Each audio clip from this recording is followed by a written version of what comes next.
ulo niya, ginaganon-ganon ko. Tapos maya lang, tulog na siya. Dito lang kami sa room. Nagpapalamig kasi mainit sa labas. Tapos si babe andito din nagpapakamot ng likod. Yan. Tapos nanonood din siya ng TV.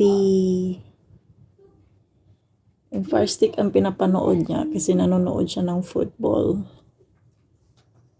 Kasi ang gusto niya, kinakamot ang likod niya.